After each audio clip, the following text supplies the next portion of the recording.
Then Chris and Katya. Katya, is it okay to present you as, introduce you as Katya, or Katerina is better? Katerina. Okay.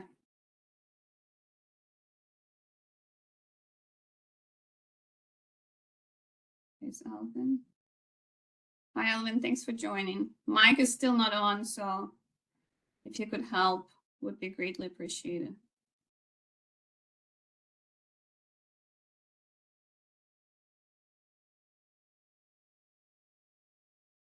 Sunil, last question from my side, and that is, if Carl joins, can he check with you the connection and stuff outside of the main seminar, or no? I think no. No, so it's okay. But I'm watching the list if he joins, and then I will add him quickly in the panel. Sounds good. Okay, well, I suggest we go ahead and start and wait for Carl to join. And if not, then we'll adjust accordingly. How do we start? Do we just start, or do you take us to a certain screen?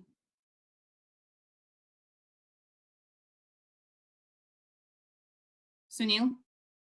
Yes, we can go ahead with your opening remarks, and then Beth can go ahead with the presentation. Okay. For some reason, I thought we were in like a separate room. Okay, perfect. Thanks so much. Thank you. So hello, everyone, and welcome.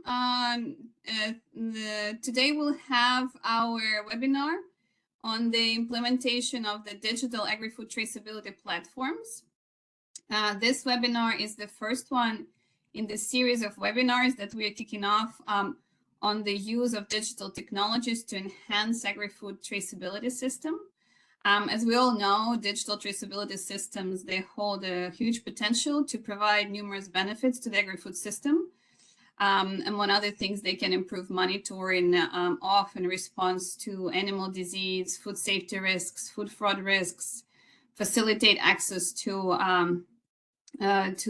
export markets, and also raise consumer awareness about the origins of the food. Nevertheless, despite the promises of the digital agri-food traceability systems, their use remains rudimentary in many countries across the world.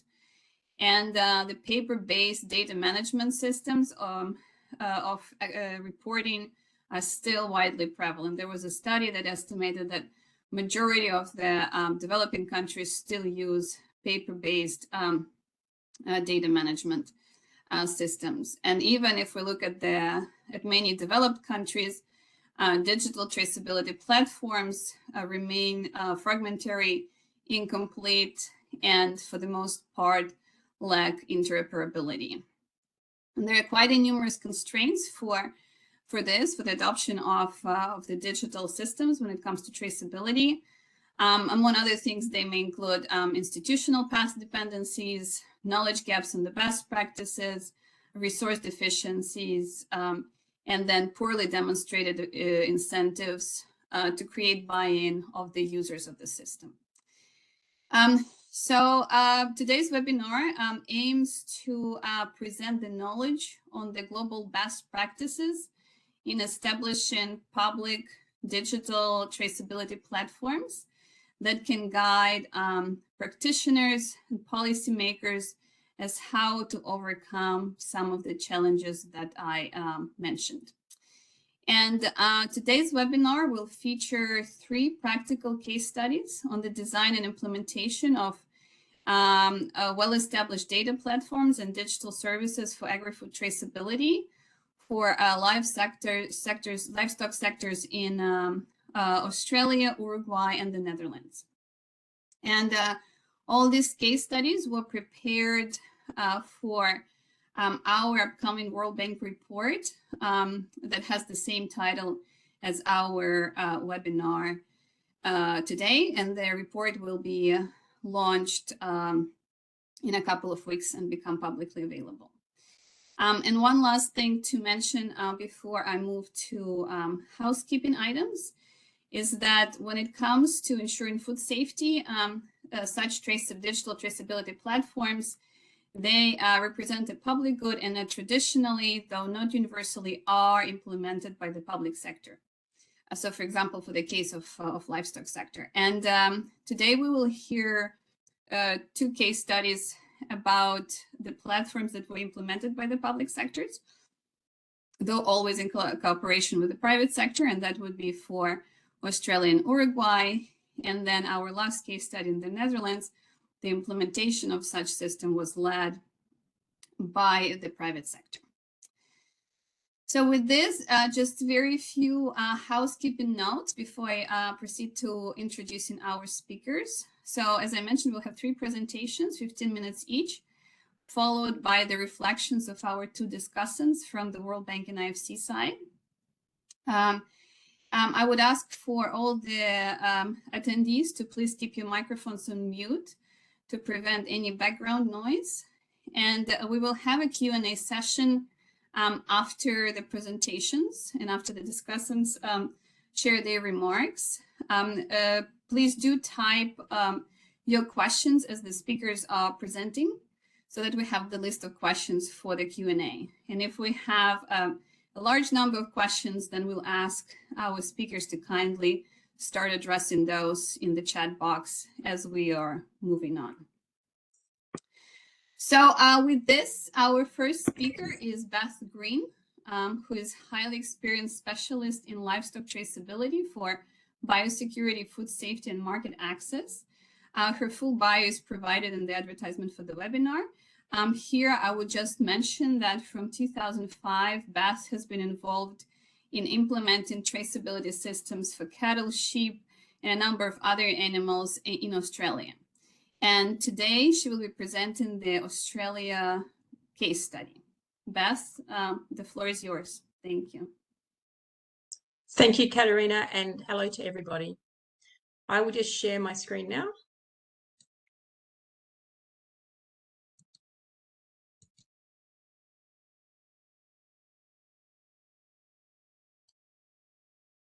And is that, you can all see that? I can see, yeah, Katerina. Okay. Thank you very much, Katerina, for that. With Australia, we are maybe an island nation, which works well for biosecurity in preventing pests and diseases coming into the country. However, human movement and environmental conditions mean that the risk of these biosecurity threats coming on shore is increasing. Everything from material coming in through tourism through to lumpy skin disease threat coming through the prevailing winds from Indonesia. So for Australia, we have our figures of animals in the country there, and just bringing your attention to the value of the export for sheep and goats, for sheep meat and for beef in Australia, and to see the value that that brings to the national economy, which tells you the importance that maintaining our markets has. So if we lost a market, there is no way that Australia could eat itself out of a market closure. It would be a significant impact on the entire country. The evolution of our system, we have had historically systems of registration of owners. We've had movement documentation and stock branding, but we moved into the digital traceability system from 1999. In 2005, the mandate to use individual electronic identification for cattle came in. Over the years, we moved through to mob-based movement for sheep and goats and pigs. And as of 2025, the country is currently in the middle of transitioning into mandatory EID for sheep and goats across the country. So we are currently doing the transition through a hybrid process and through setting up the infrastructure throughout the supply chain. So the difference between mob-based is that we record the number of stock moving as opposed to EID when we record the actual individual stock numbers. The components of our traceability system, the highlighted animal species are the ones that have a digital system, whether it is mob-based or electronic. They're all mandatory, except for South American camelids have moved into voluntary EID. So the components of our traceability system to provide traceability from property of birth to point of death, slaughter, or export is that the owners of stock must be registered, that their properties where they run stock must be registered and have a code, a property identification code. They need to use accredited identification devices that are applied to the animals prior to leaving a property. There needs to be movement documentation that can be paper or digital for every time stock leave a property. And there is a central NLIS database, National Livestock Identification System is NLIS. It's a database for recording the movement of stock from property to property. And that is a requirement under regulations for within 48 hours or 2 days of arrival on a new property. Australia has 6 states and 1 territory that operate with their own governments. So the state contributes to the national system by running individual databases that register the stock owners in their state and allocates the property identification codes, the PIC database. And this overlaps with the state land mapping service. So that allows us to transfer our movement data onto maps to allow us to exercise responses and also surveillance. From what each state collects, they give the same subset of data to the national database. The national database is funded through industry levies, which are paid at point of sale and slaughter, and also by the federal government.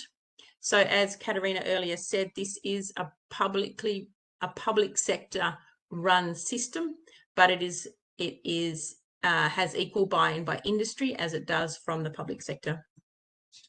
The national database is run by the company Integrity Systems Company. It is a single appointed entity that administers and runs the database. It provides the support system, and it also looks into research and development and ensures the security of the data. So it is a stable entity. There is no tender process. It is the single entity. It's answerable to both industry and the government.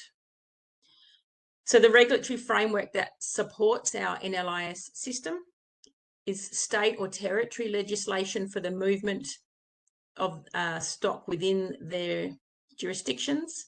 And the federal government is responsible for the legislation for stock that moves offshore through export, whether it be product or whether it be live export.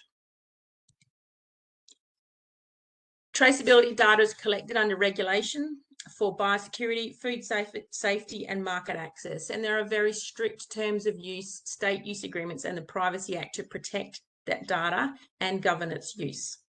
So the data itself belongs to the stock owners involved with each movement record. ISC, Integrity Systems Company, they administer the database that contains that data, but the data itself is owned by the people who put it in there. So the privacy and security is essential if you're going to mandate a system. Australia is quite heavily mandated in a lot of different areas. If you're going to make someone do something by law, you need to make sure that they feel that their information will be protected. There can't be the perception that it will be shared with any other department, with insurance companies, with lawyers, with the tax department, with bank managers. If we want to maintain data integrity and for people to do as we are regulating them to, they need to have full trust that that data will only be used for what it's collected for. But beyond this privacy and security, the use of data sharing is becoming a major point of discussion across the country, but maintaining the primary use for that data is for biosecurity. We have standards to track that we evaluate the system against, and that's for 30 days, trace back for an animal for 30 days within 24 hours, and for whole of life traceability with all cohorts within 48 hours. And that's what the electronic individual identification system can develop. So the primary benefit of EID is the rapid tracing. The secondary benefit is the visibility of any unintentional errors, which is not possible when you have mob-based movements. So just as a summary that is open to be shared later on, the inputs into the NLIS database come from the state databases, from the devices that are uploaded by the manufacturers at purchase, user accounts, movement records, and authorised officers are able to add statuses and edit. That goes into state databases, which allows them to manipulate the data for rapid tracing. I won't spend any more time on this one. This is a very simple tracing map that just shows movement into and out of a sale yard. So it shows very localized source properties into the local sale yards, the blue, and then the very wide distribution of stock post-sale. So within one day, this is a snapshot of stock movement in one of the states in Australia. So what we really need to look at is for our primary aim is to get the most complete data set with the highest level of integrity. So the most accurate and complete data set is what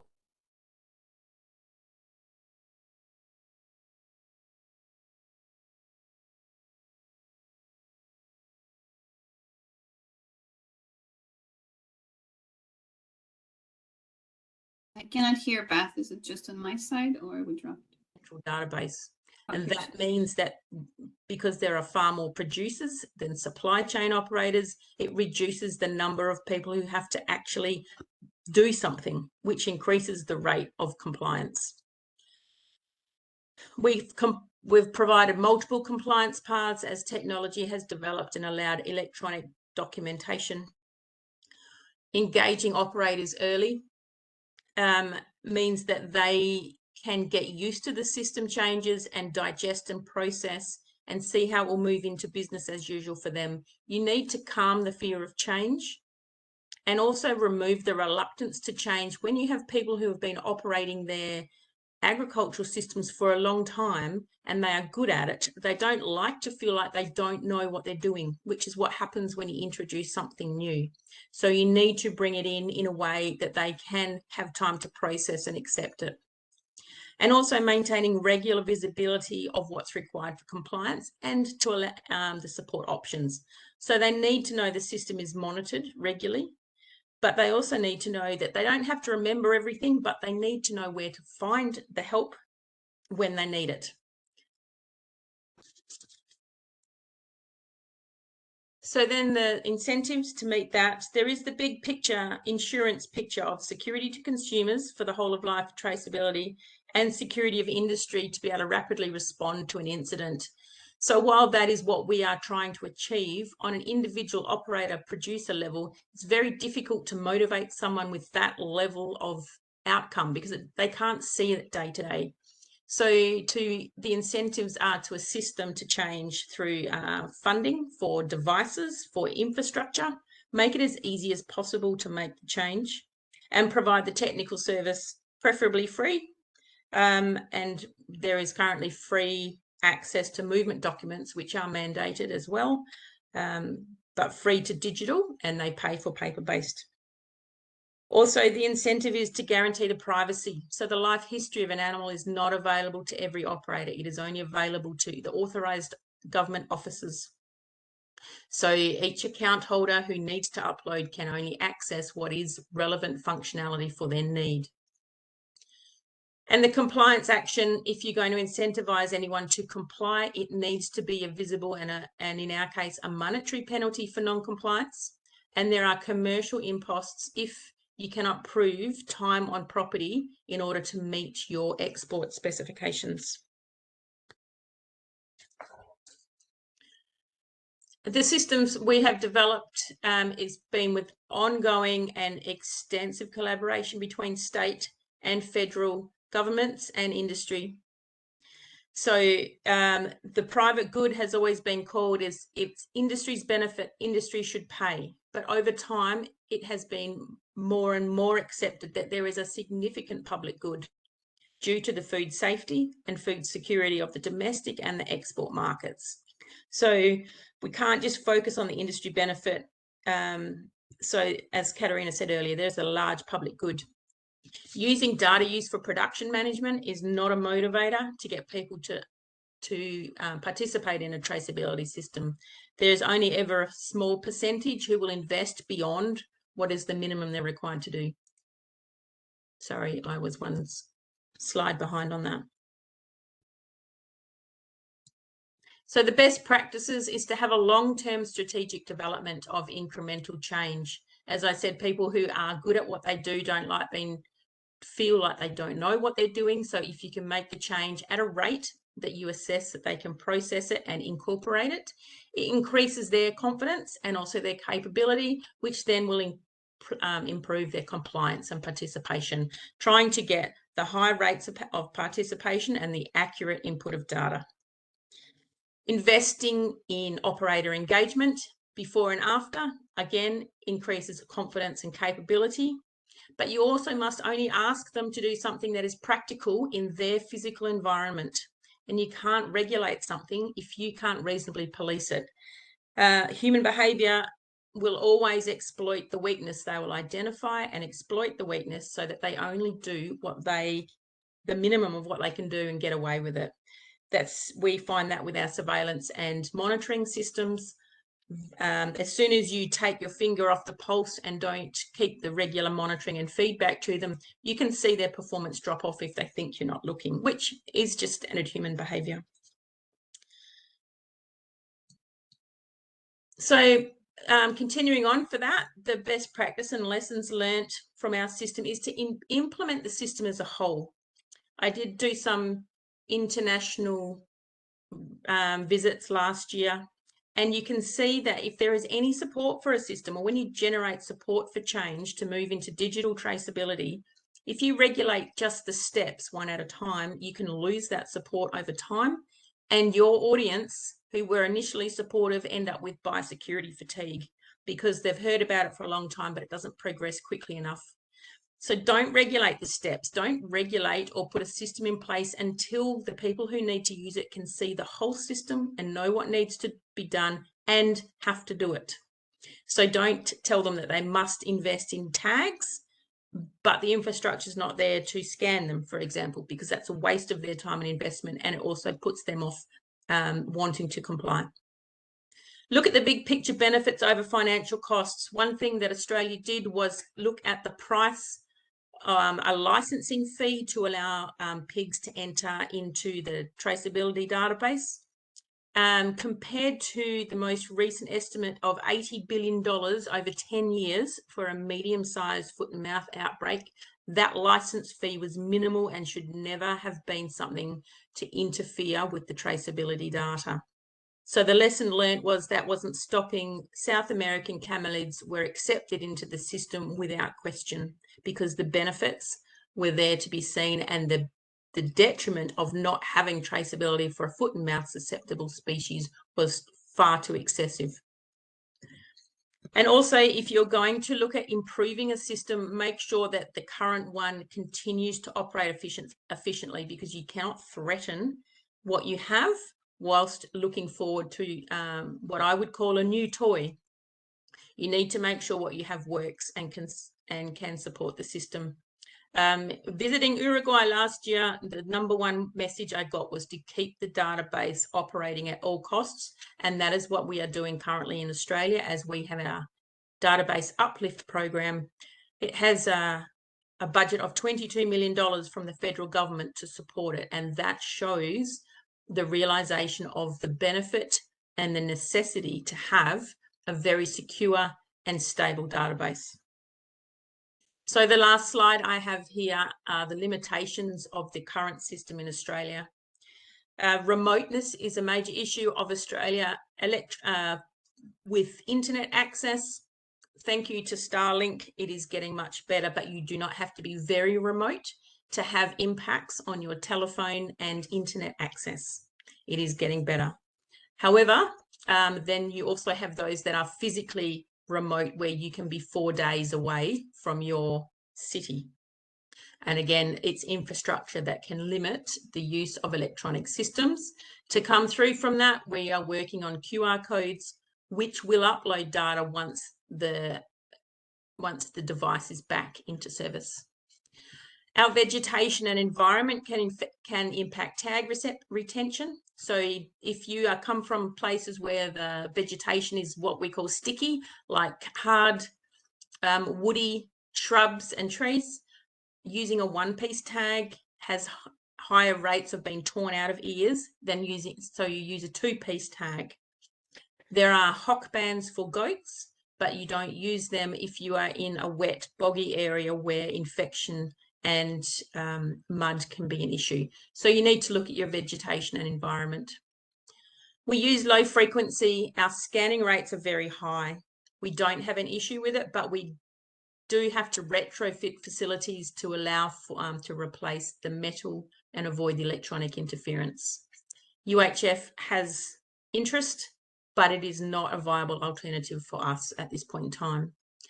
A limitation is there's no viable recycling either, which in the current global economy, everybody, or global social economy, they would like to see recycling, and of course removing a device at point of slaughter to be discarded is seen as a waste. And the last limitation is having a large country, is getting compliance resourcing to have enough people around to support the system and the people in it, as well as the surveillance and compliance. It's very difficult to have enough people on the ground due to the large distances involved. So I will stop there for you, Katarina, and I'm happy to take questions from the chat now that I've finished talking. Thank you very much, Beth. Very interesting presentation. Thank you for sharing the evolution of the system development in Australia and reflecting on some of the lessons learned from this process. And we'll have some more time at the end of the webinar to reflect on these lessons jointly with other speakers. Also, thank you for staying on time. I would like to please remind everyone to leave your questions in the chat for our speakers. Since we won't have that much time for Q&A at the end, it would be more efficient if we had those questions in advance. We do have 110 participants, so the topic is highly interesting for those who would like to transition to such systems or understand how this is done. So this is an opportunity to ask some of those questions of where we can start and how we can do this process. With this, let me introduce our second speaker, Jose Bervejillo. He is an agricultural economist based in Montevideo, Uruguay. He's currently working as a private consultant in the beef cattle sector in Uruguay. And up to 2022, he was the technical advisor for the Ministry of Livestock, Agriculture and Fisheries of Uruguay. And he has published a number of reports on the current issues and outlook of the beef cattle sector in Uruguay. Jose, the floor is yours. Please feel free to share your presentation. Thank you. Thank you, Katarina. Good morning to everyone. Thank you for giving me the opportunity to present the Uruguay's case in traceability of the beef sector. I will share my screen now and let me know if it's working okay. It probably takes a while to pop up the screen, but you can tell me if this is working.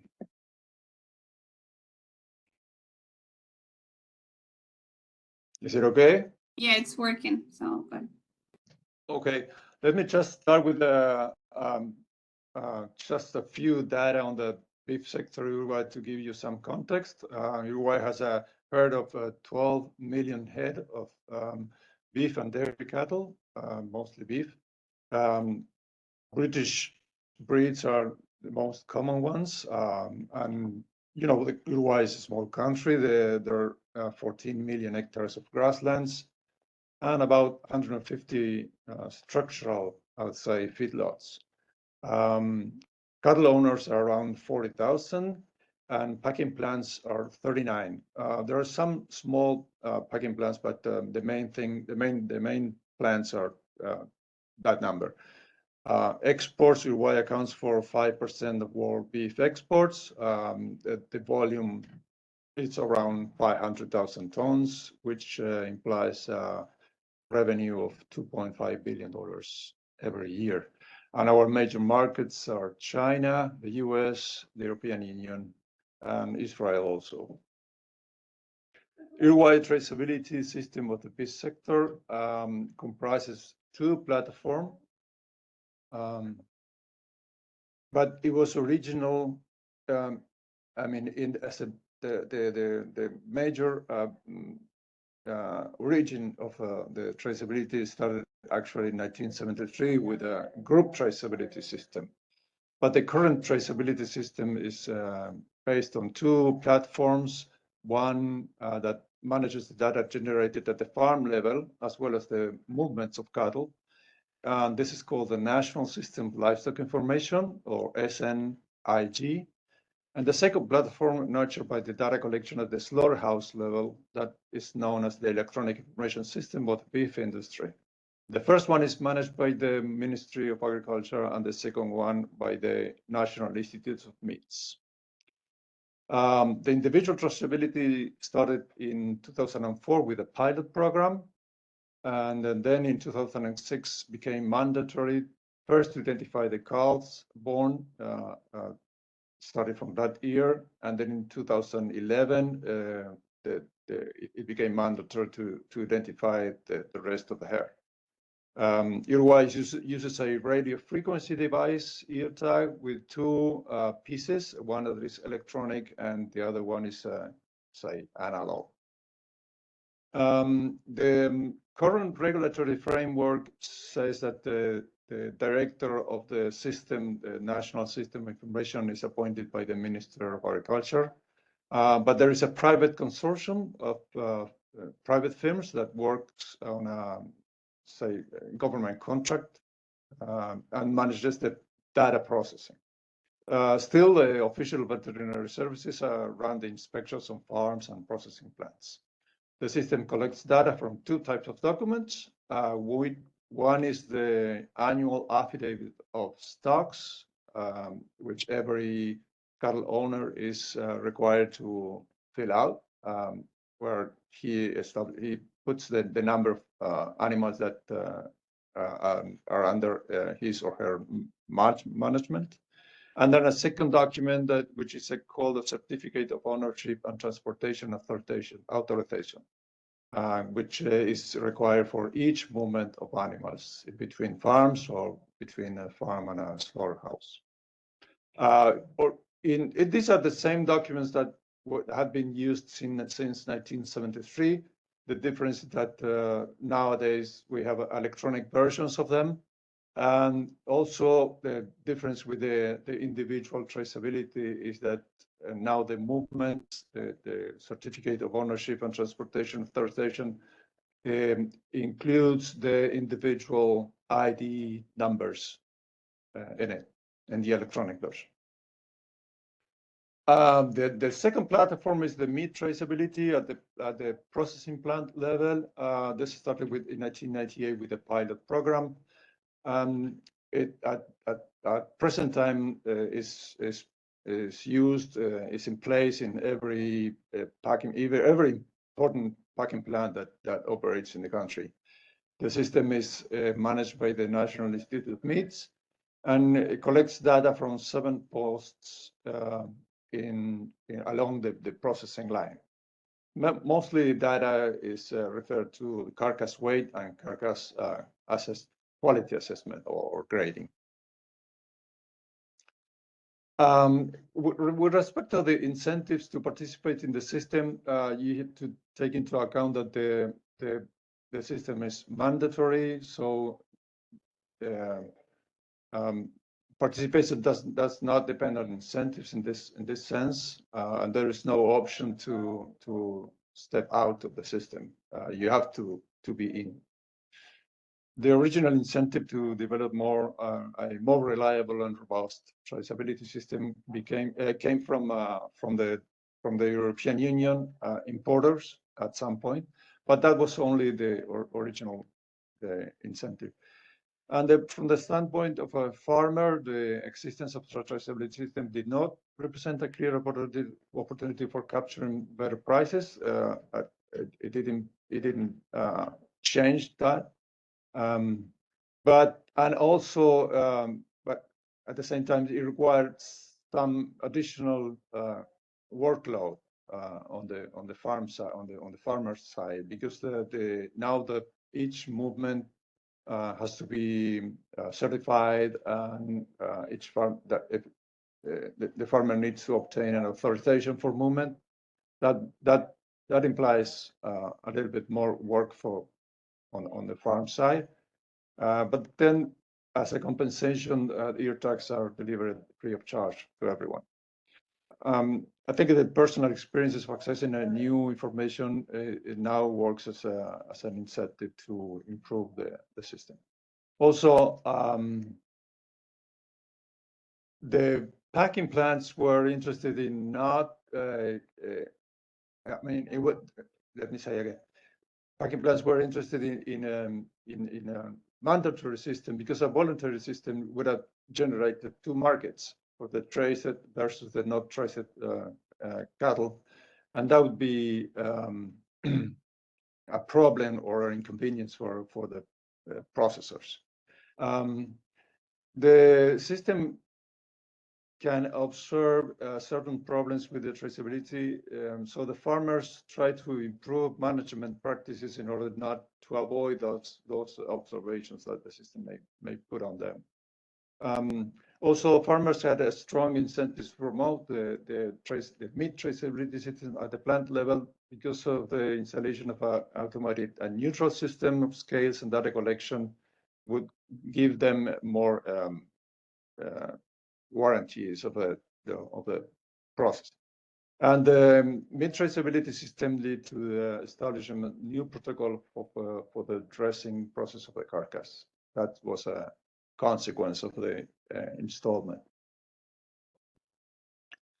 I would mention some limitations of current digital traceability transparency system in Uruguay. I think one of the most important limitations is that the regulatory enforcement put more stress on human resources because the system is currently more efficient in capturing, let's say, problems at the farm level, or at other levels. But the thing is that the public administrations, let's say the legal issues, work in a slower track than the technology itself. So that puts some more pressure on the people that works in the system because they can capture problems, but they cannot solve the problems because of limitation of the public administration.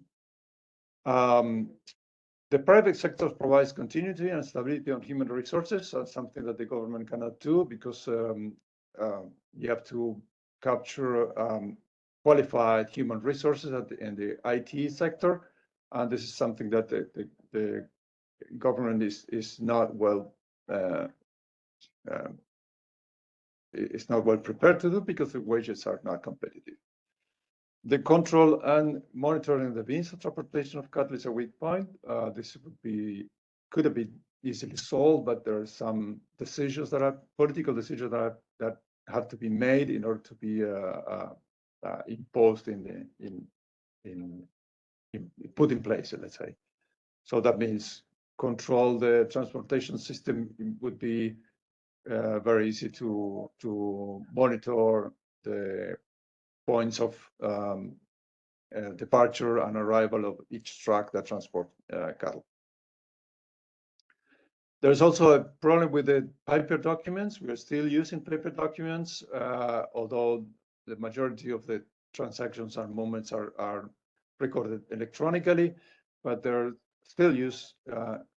Papers are still used, and it could have been solved, but the process of switching to the whole electronic versions has been slow now up to now.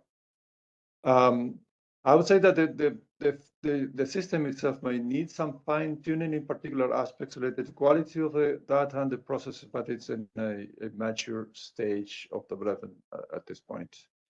And more important limitation associated with the lack of strategic planning, because at this point we have to think more in terms of information system as value added, and not only with question of traceability. It's not just traceability, but also information. So the system has a potential to produce public goods in terms of information. Finally, I would say some best practices and lessons learned, and some of them are similar to what Beth mentioned before me. One thing is the balance. It's important to keep the balance between the feasibility and technology. That means that the agents involved might understand that there are not only technological aspects of the information system, but also it's important to see the feasibility of the implementation. Sometimes there is a technical solution, but there are restrictions on the side of implementation. It's important to keep a cooperative environment between private and public interests, and in this case, the participation of the private producers and processors, and it was important to achieve the goals. Also, it's important to keep a pragmatic approach to the problem. That means to avoid imposing strict change of the rules before there is a critical mass of adopters. That would be the case in the paper and electronic version of the documents. Sometimes it would be better to have a complete electronic version, but sometimes for some persons could be it is necessary to go through a process of adaptation.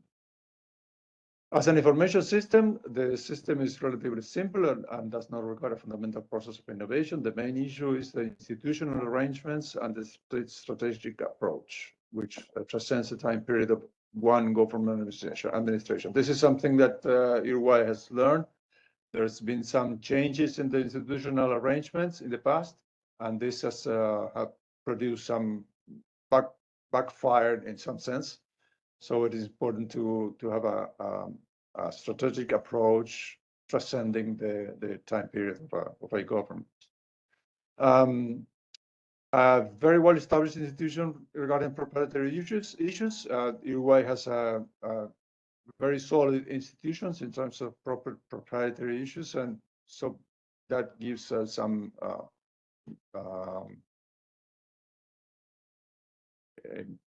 support to the whole thing.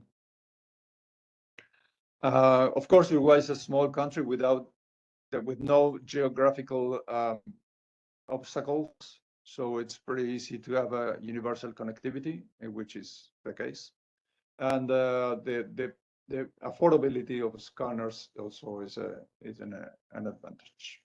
I think that was all what I wanted to say, and thank you very much. And I will stop sharing my screen at this moment.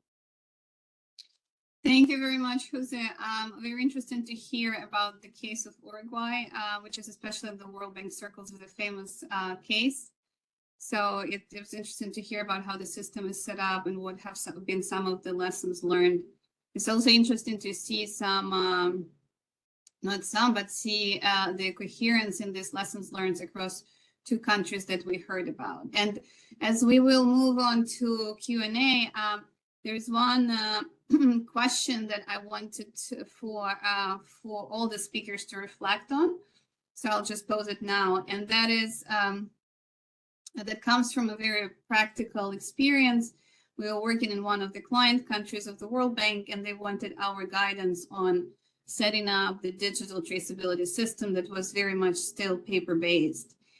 So the question, given your expertise, given your knowledge of the system, is how would you approach advising such governments on some of the key priorities and first steps in approaching this process? This is a vastly complex process, so what's some of the first steps to think about? But we can talk this as we move to the Q&A. And now let me introduce our next speaker, Carl Jaspers, who serves as the director of Q-Point BV, which is the independent Dutch consultancy company that specializes in food safety, traceability, value chain management, and market and business development. And Carl will present the case study on the veal sector in the Netherlands. Carl, the floor is yours. Thank you. Let's check.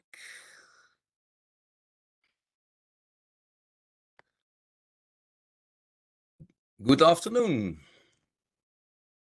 Can you see my presentation? Yes. Okay, good afternoon. Thank you, Catherine. Yeah, it is afternoon already here, and I'm very happy that we can just do a brief presentation about the case study of the Dutch veal sector. Because of time limitations, of course, the report is very extended, but for the presentation, I would like to focus on the best practices. But before I do that, maybe it is good to have a look to our Dutch veal sector. For this, I only focus on the veal, not on the other meat products. As you can see, the Dutch veal sector is known as a very, very well organized system that covers the entire value or supply chain. And what you can see in this picture, it includes a lot of players. What you see in the input side, you see the dairy farms and the feed suppliers. Then in the livestock, the calf husbandries, the slaughterhouses and the processors of the veal skins, the traders, logistics, and of course the market where the consumers are. And what we see in the Dutch sector, it is all about the private part. In my presentation, you will learn that the influence and the impact of the government is limited. And it is just what you see is that the different actors in the value chain, they have a very good way of collaborating each other's. And of course, you see the input in the livestock and the processors, but we also have a well-organized private technical advisors like DLV and ZLTO. We have a private organization as SKV, which is responsible for the whole quality assurance. So I think, I'm not sure if it's unique, but you don't see it in many countries that the private sector is collaborating in this way. Looking to the sector, what you'll see is where it starts, of course, with the calves. What you see is that I think around 50% of our veal, of our calves, are from Dutch origin, and the other 50% is imported, is coming from Germany and other European countries. And what you see is that as Dutch, we eat veal, but what you can see in this, that of all the veal we produce, more than 90% is exported to countries like Italy, France, Germany, and Belgium. So we are a veal producer, but not we don't eat a lot of veal. And in that market, what you can see is the market itself is dominated by four main companies. Just in brief, the Denkerfit company, I think, is well known because of producing and selling animal feed, and they also have calf husbandries. The Pali Group, well known because they have a lot of calf husbandries, and they also have one of the two slaughterhouses in the Netherlands. Then you see the Gebroeders, the Feute group. They're producing and selling animal feed, and also they have calf husbandries. And then the international one, the Van Drie Group, I think that is the biggest one we have in the Netherlands. It is an integrated network of genetics, of the calves, of the feed, and of the slaughterhouse. And they're unique because they have, looking to the integrated quality, they have a very interesting quality system called the safety guard system. So this is in brief about the Dutch sector. We are a small country, but I think looking to the calf sector, we are very strong in that. And the Van Drie Group itself, the private company, I think 25% of the European market is in their hands. So a dominant player. Then to give you more insight about how we as Dutch are managing the traceability in our country.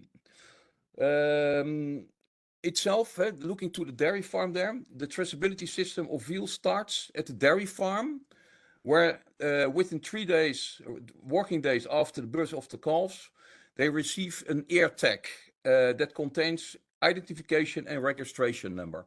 And that air tag, all the calves are put in our ENR system. And that is a Dutch database for all livestock. And information in that database is linked to a unique number. And that number that gives you information about the calf's breed, the dam, the date of birth, the color, etc. So that is all linked to the INR system. And with that identification and registration number, the details of the veal origin remain available. In the whole chain, the information remains available. And so depending on the place in the value chain, you will have information: where was the calf born, the stall it was raised, the feed it received, because I think that's also important in the whole production of meat, the transporter, and also all the quality controls which were carried out. After the birth of the calf, when it is born in the Netherlands, it will be transported to the collection center. So from all farms where the calves are born, they are collected at the collection center. Then, unique for the Netherlands, we have a calf, we called it the Dutch kalfvolgsysteem, the calf traceability system. And the kalfvolgsysteem is registrating the transport of the calves between the dairy farms where they are born to the calf husbandries. And livestock traders are obligated to enter each move into the system. So if the calves is moved from one to the other location, it is registered. So that is, you can follow the calf in that chain. And traders and transporters, they will also check the calves at the dairy farms before they are collected on their age, their weight, healthiness, and also if the registration in the system is correct as color and sex. And therefore the system facilitates communication between the dairy farm and the calf's husbandries, ensuring that the data is reliable and it is shared between the different parties. So that is what is summarized in this slide. Then I go to the next step. That is that there from the farm where they are born, they are now at calf husbandries. And what you also see in this picture, there's veterinarians in the Netherlands also play a very important role in the chain. And what you see is there is a one-to-one relation between the vets and the farmers. And the veterinary part, they are responsible for registering medicine use, and which is also linked to the all the medicines which are used are linked to the unique company number, the UBN. So, and the medicine data which is collected is also used to benchmark between the different veterinaries, which is other, but also benchmark with the owners of the calves. So how many medicines are used, and there's also to decrease the use of antibiotics, etc. So the system itself is working because it is very transferable and people can learn from that. Then once arrived at the calf husbandry, new information about the calf is added to the identification and registration number, to the INR number. When the calves are old enough, they are transported to the slaughterhouse. Then arriving at the slaughterhouse, the food chain information form, VKI, that is a special form, is checked, and that is filled in by the calf's husbandry. That form contains information about the food chain, such as what kind of medication the calf received, and the last disinfections that were performed. And then at the slaughterhouse itself, the calves remain their individual identification and registration number. And by linking the air tag to the meat hook, that the carcass will be hanged on.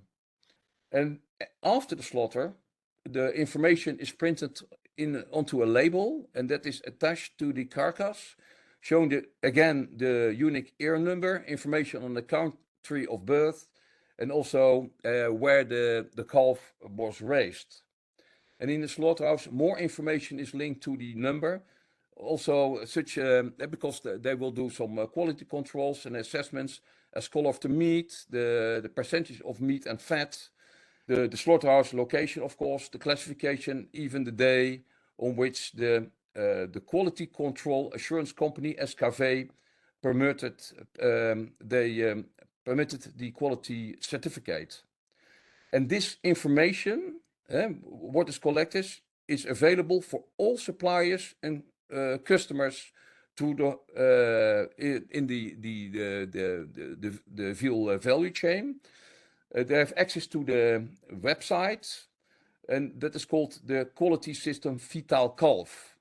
And as I mentioned, all the data, as the health data, as the state of the organ, the organs, the technical data, the weight, all that information is available regarding the calf. So the system itself, it seems it is very simple. And I think the important part is, as you see in this part, that the whole private sector is collaborating. The farmers, the husbandries, the transporters, the slaughterhouses. So all that information is available. And I think that is almost unique if you look in the world to that. Looking to that, when we are doing the case study, we were, I don't know if you're surprised, but what is good to see is that all the actors we approach, the quality control, the private farmers, the slaughterhouses, the branch organizations, etc., they were all willing to answer our questions, to be involved in interviews. And because when we started, especially private, the perception is that they don't want to collaborate. But our sector, our Dutch field sector, I think is really open because they want to show that is what we do it in a proper way. Of course, during the interviews and during our research, also we tried to find, of course, describe the best practices and the lessons learned. And I'd like to summarize them a little bit to start with lessons learned related to the government. And the first lessons learned from the Dutch field sector is that that governments should find the right balance between not forcing a system on the actors by keeping the markets open and being able to provide more specific rules and regulations. An example on that is, I think, if you look to the General Food Law, and the General Food Law is only, which is only demands actors to trace one step back and to trace one step forward, but it is not clearly mentioned in how much time information should be shared or how traceability systems should be set up. And although this leaves the markets open, it also does not stimulate actors to have a well-established digital traceability system. And many actors, therefore, still use a lot of paperwork. And I think that was also one of the main questions which I just heard there. In digital traceability system itself, the government does not have to play a big role, as you see in the Netherlands. Besides acting as a kind of referee, where they step in when something goes wrong, and sometimes something will go wrong. In the Dutch field sector, it worked very well because the traceability system, the Kalf system, was set up by all three involved sector organizations. So the dairy sector was provided. So the first important part was, of course, the dairy sector, which provided the calves. The second one was the trade sector, who is responsible for the trade and transport of the calves. And the third important player was the veal sector, who handles the process from calf to veal, the slaughterhouses. So with these three organizations working together, trust was created since all actors trusted their own sector organizations. And that is, I think, is what we have seen not only in the veal, but also other sectors, can be food or vegetable or whatever. Trust is always very important.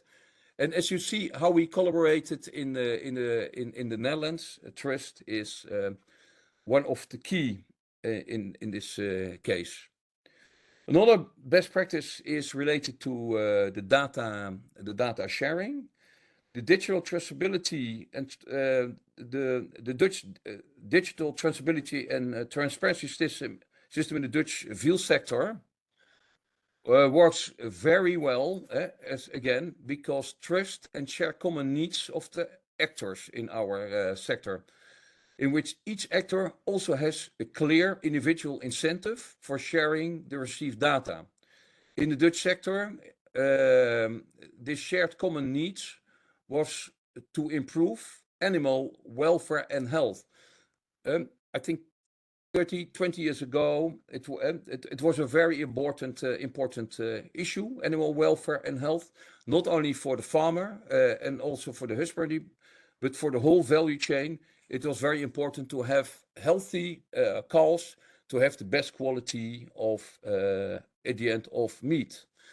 So that was a little bit related to the digital part.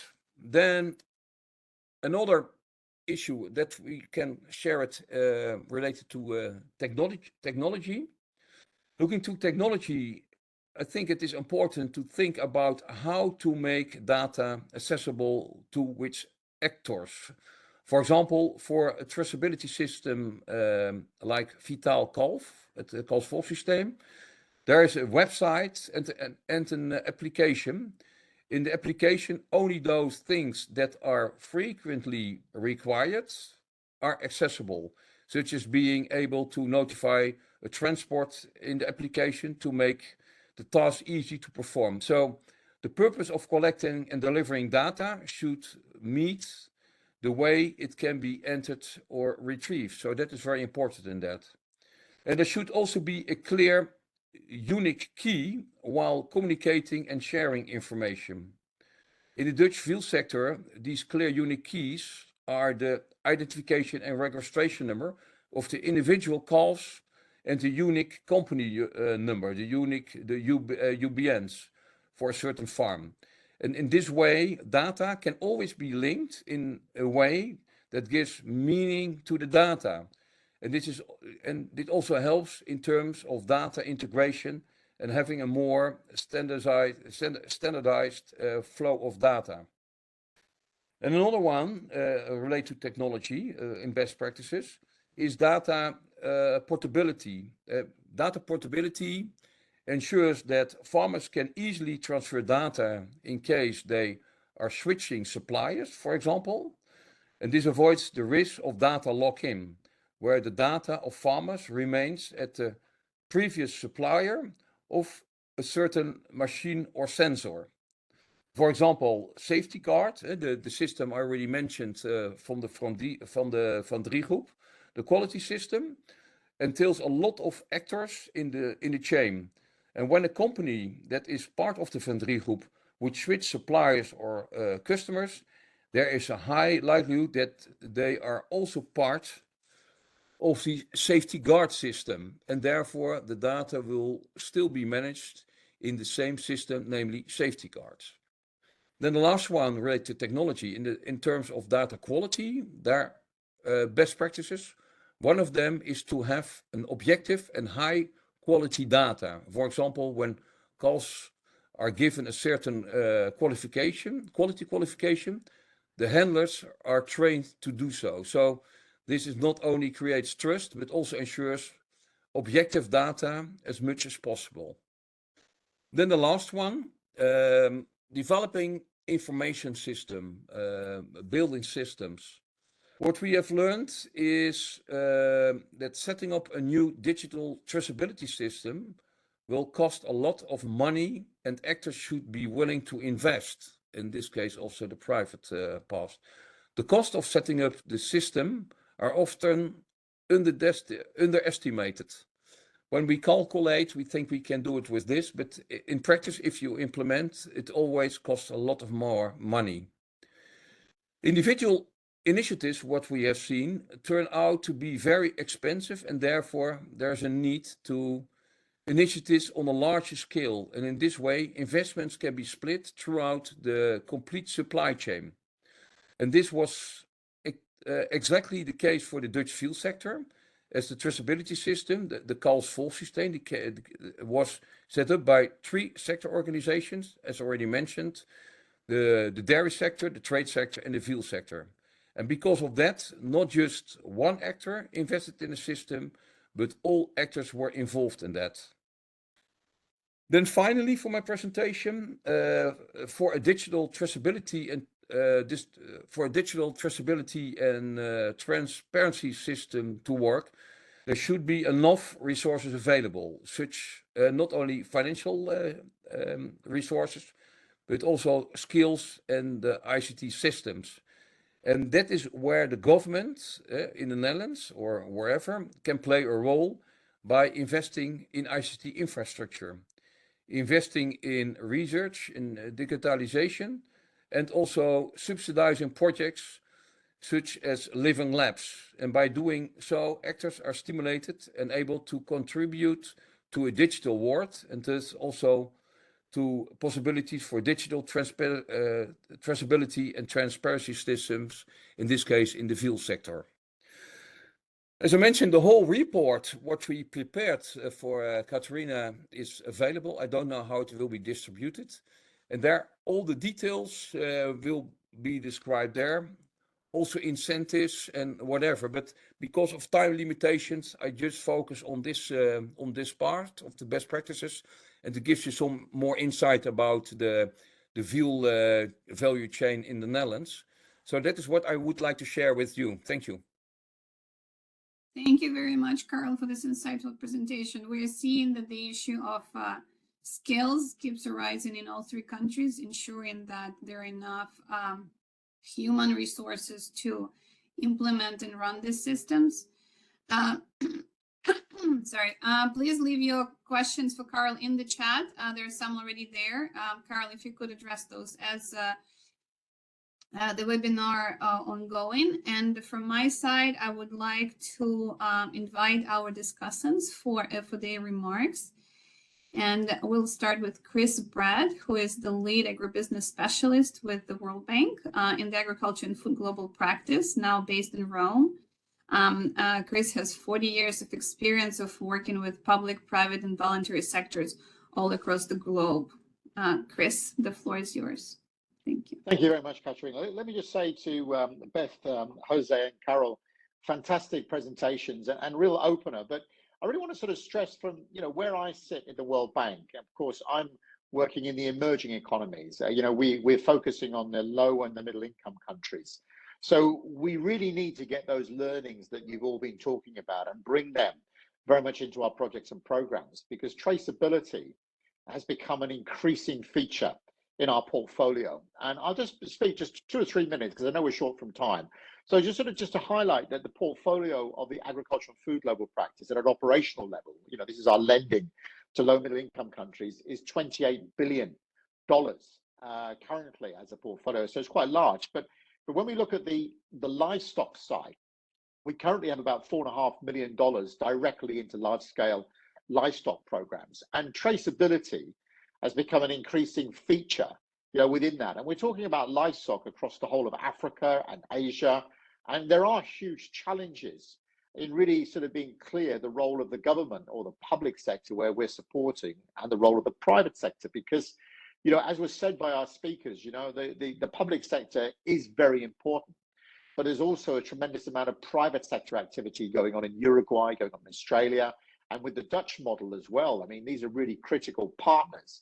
Whereas we find that we've got pretty weak public sectors in quite a lot of the areas that we work, and of course a weak private sector. So a lot of our work is strengthening and supporting that environment, in terms of the governance of the sector. But of course, traceability, is being spoken about at length there. But we also at the bank look at traceability as a bit of a founding pillar to hang or support many services around. When you get traceability of a product, I'm talking wider than just livestock, then we can start supporting a lot of digital and of course quality, implications to the agricultural value chain that we're looking at from the producer through to the market. These areas are very important. And many of we call off-takers, or the private sector companies that are buying products from organized farmer groups or SMEs, or even direct to the smallholders, they are really working hard at putting traceability systems in place. And if you ask why, is traceability so important. It's of growing importance over the last 12 months, 18 months in particular, because of the European Union deforestation regulations. So we are doing a lot of work on traceability within our program called FOLO, which is about food systems and land use restoration. And this program is a $345 million program working on 27 countries on 8 commodities, of which beef/livestock is one. Then we got coffee, we got cocoa, we got palm oil, you know, to name a few. And all of those products are coming under the subjected to the European Union deforestation regulations. So governments are coming to the World Bank and other partners and saying, please support us in moving to compliance for that global trade, for that linkage from production to market. So traceability has had a, you know, quite frankly, a surge of interest and a surge of investments. And it's also becoming part of national standards that are being developed by governments. And I'm talking a lot of standards being developed in Brazil, you know, around soy, around livestock, because they come together. You know, the soy value chain becomes very critical to the livestock consumption and has to be linked, traceability now, between the soy and the beef as well, the livestock. So it's a bit broader than what we're hearing about. So I just want to sort of like highlight those points and say that very often, you know, I see traceability as critical also in the field that we're researching or investing in genetics, because once we know those animals and we see the connectivity through traceability, traceability is not just about going forwards, it's also about going backwards, where you can see that livestock, you know, where it's born from, you know, what is the lineage of those animals, you know, to look at really strengthening genetic supply chains. And this has become very critical in our operations in places like Tanzania, where we're trying to improve the genetics around dairy and bringing various breeds together.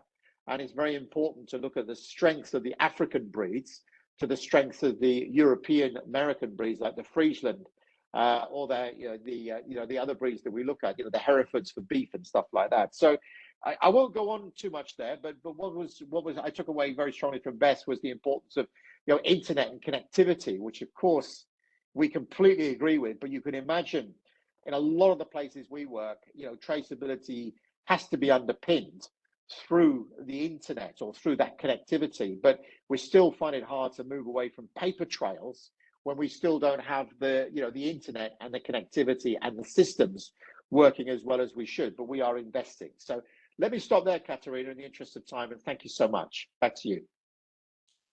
Thank you very much, Chris, for raising some of these very important issues and to point into the increased importance of well-functioning traceability systems in our client countries, and also reflecting of how today's webinar, the knowledge raised, is important for implementing our investments in countries across the world, particularly developing countries. Thank you for that. Now moving on to Katerina O'Neill. She is a policy and regulatory lead in the IFC Global Food Safety and Food Loss Prevention Advisory. So this is the private sector arm of the World Bank. She has been with IFC since 2007, providing support on food safety and agribusiness agenda to the programs all over the globe. Katerina, please go ahead. Thank you. Hear me well? Yeah, do you hear me well? Just give me a sign, please. Yes. Mm-hmm. Okay.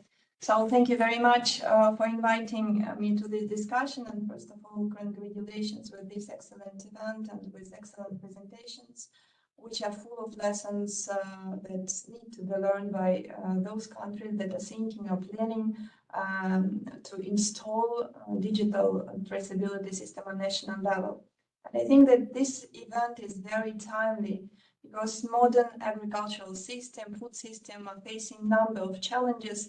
And from one hand, many problems are a result of technological boom. And from another hand, technologies can be of much help when facing challenges, when solving issues that modern food and agricultural system are facing now. So my colleagues have already explained benefits for business and industry that digital traceability system could bring, and about the importance of cooperation between all actors in the sector, as all of them have open incentives, have different resources, and also have different perspectives. And today I want to share my thoughts about how digital traceability system could be of help in strengthening food security and how it could help address climate change problem, because we are now all talking about that. Of course, to a certain extent, address these issues to a certain extent. And let me start with food security and with some statistics. 1/3 of all produced food in the world is lost or wasted, boosting global economy to $940 million each year. At the same time, 10% of world population, it is about 800 million people, are suffering extreme food shortage. And if 1/4 of wasted food is saved without being could be saved, it could be enough to feed 800 million people. And we know that food losses and food waste are occurring at the production, harvest, post-harvest, and processing phases due to poor infrastructure, due to low level of technologies, and due to low level of investment in food production system. And speaking about food loss, this problem is more relevant for developing countries, emerging markets. And for these countries, this translates into lost income for small farmers and in higher prices of food for poor consumers. So reducing losses could be therefore an immediate and significant impact on the livelihoods of these poor people. Food waste is more a problem of industrialized countries, most often caused by both retailers and consumers. So in both cases, digital traceability system could be of great help, as having exhaustive, up-to-date information about product movements. It enables relevant players to identify stages through the value chain, where the most food is lost, analyze what happened, how to address this problem accordingly and timely, and the same about food waste and in retail. Digital traceability system can help to minimize consequences of outbreaks, in results of which millions of tons of food are destroyed and an enormous number of food-producing animals are slaughtered. Because when you have robust data on food and animal movement, it's easier to identify contaminated batch or sick animal and prevent it from further movement. I'm sure that some of you remember an outbreak of African swine fever that happened a few years ago and had devastating impact on farmers in China. The epidemic also affected farmers in Africa, in Asia, and in Europe. And rudimentary data on animal movements resulted in widespread culling of thousands of pigs. This outbreak impacted farmers, national economies, and food supply far beyond geographical borders of the outbreak. Such cases are catastrophes not only for developing economies or emerging markets, I think that for any country. And digital traceability system can help to avoid repetition of such cases. My colleagues have already shared about experience from Australia, from Uruguay, from New Zealand, or from New Zealand, on digital traceability system for livestock. And I think that this webinar is timely, and more details on these lessons, they are in the World Bank publication that Katerina already mentioned, is planned to be launched very soon. And I encourage all participants of this webinar to read this publication, as it provides much more details on each of the lessons that was discussed today. And it's also will provide you a list of steps that need to be considered when developing concept note for the national digital traceability system. And now about how digital traceability system can help in addressing climate change problems. Again, same statistics and same figure. 1/3 of produced food is lost or wasted. Up to 10% of global greenhouse emissions come from wasted food. And food rotting releases methane, which is 28 times stronger than carbon dioxide. I've already said how digital traceability could help to reduce food loss and waste. It just makes easier the process of identification of the stage and value chain where the loss or waste happen. And now I want to bring your attention also to a global roadmap for achieving a sustainable development goal 2, it's zero hunger, without breaching 1.5 Celsius threshold. It was released 2 days ago at United Nations Climate Change Conference in Dubai. This roadmap has 120 actions in 10 domains, where domain 7 is focused on food loss and waste. And it's mentioned there that the reduction could be achieved by utilizing technologies through value chain. So I think it's just right time to consider establishment of a digital food traceability system or digital agri-traceability system on national levels. And some more statistical efficiency of traceability technologies. Based on data from supply chain dive shared during recent World Economic Forum, digital traceability system proved its efficiency in addressing food loss and waste reduction problems. For instance, use of blockchain and use of microbiome technologies could result in reduction from 1 to 2%. Use of Internet of Things led to achieve 1 to 4% reduction in food loss and waste. And food sensory technologies even could help to reduce food waste and loss up to 7%. So just to conclude, I think that it's even late to think about implementation or establishing digital traceabilities on national level. It's time to develop concept. It's time to establish it.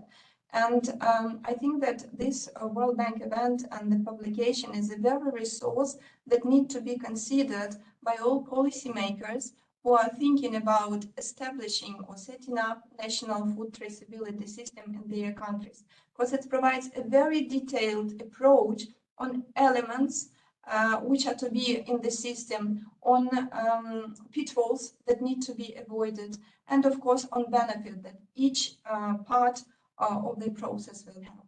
I think that we are running out of time. Thank you very much. That's all that I want to share. Over to you.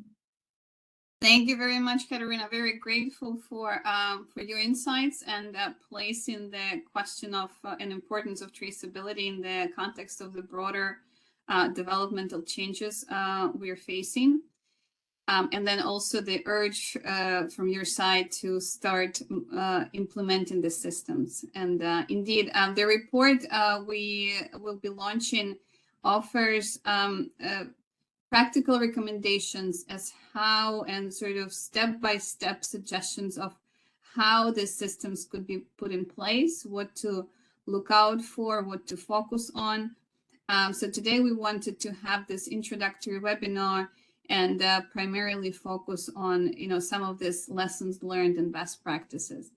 But if there is an interest to understand better the more technical steps and approaches, please be on the lookout for our report. And we are indeed almost out of time, so we have much less time for the Q&A that we had initially planned, but all for good reasons, because we gave more time to our speakers to present their work.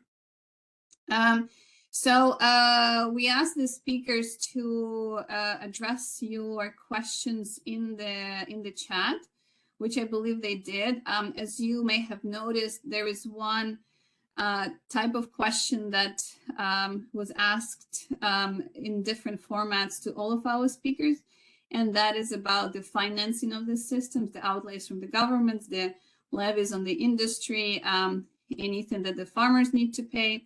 So we will not go over those right now.